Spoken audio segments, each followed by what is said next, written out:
Hi, folks. This is Rick with Go Yerba Mate, and I'm going to show you how to use this new infusion thermos we have. This is a thermos, mate cup, and Bombilla all in one.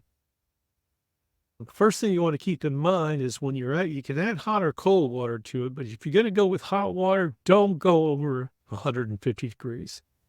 I like it about 140, 145. When you fill it up with water, don't fill it up till over about right about there, up to the top of the band. Otherwise, when you put the lid on, it's going to come up into the cup. Make sure the straw is in tight. These things are not glued on. They're just pressure fitted in there. Make sure it's in tight. Otherwise, it's going to pull in air here and not water from the end of the straw. All right? Put it on. I already have some water in there, so put it on loosely so it can pull air through the threads. If you tighten it too tight, you're going to have a hard time pulling anything because it's not going to let any air in through here so the water can come up. All right? So, let's add the Yerba mate in. This has nice silicone seals around it. Keeps it airtight. About 1/3 of a cup. Fill it up about half full.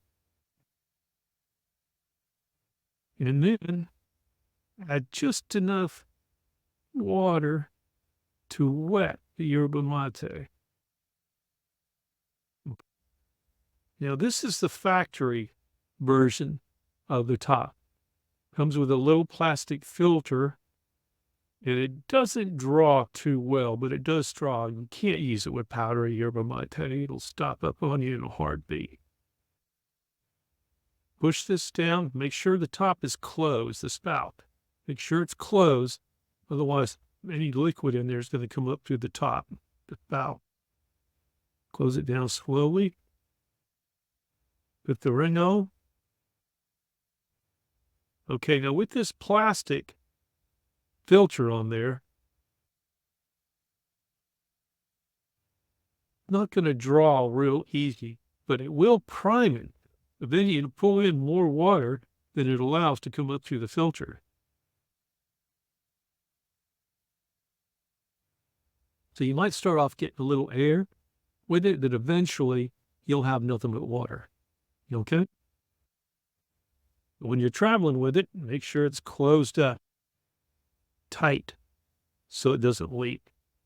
This has a silicone seal underneath it that keeps it from leaking. And this also has a seal around here that keeps it from leaking. When I first got it, when they first sent me the sample of it, I was really disappointed in that filter, and I never really used it that much. Matter of fact, I don't believe I tried it at all, except maybe one time. I immediately upgraded it because I wanted better airflow, and I like stainless steel sitting down in there and not that little bit of plastic. And this is a popular filter that we've sold for many years. Yeah, it's a spring filter. It's easy to clean.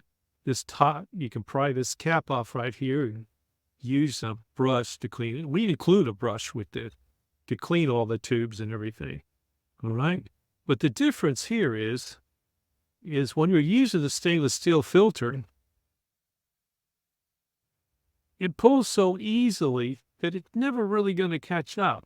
So you have to make sure you've got it primed really well with water. Otherwise, you're always going to be pulling air. Yerba mate. All right? The stainless steel is what I recommend, but some folks don't want to spend the extra money on the stainless steel. They'll came up a little bit. That's okay. Perfect. All right, that's our infusion thermos. I hope I didn't leave anything out, but I love this thing. I use it every day. I quit using the mate and Bombilla altogether because this is just too easy, too convenient, and I am spoiled. And once you get used to this, you're going to be spoiled as well. Well, thanks for watching. I hope this helps. If you have any questions, reach out to me. And keep in mind, always a better day when you're drinking yerba mate.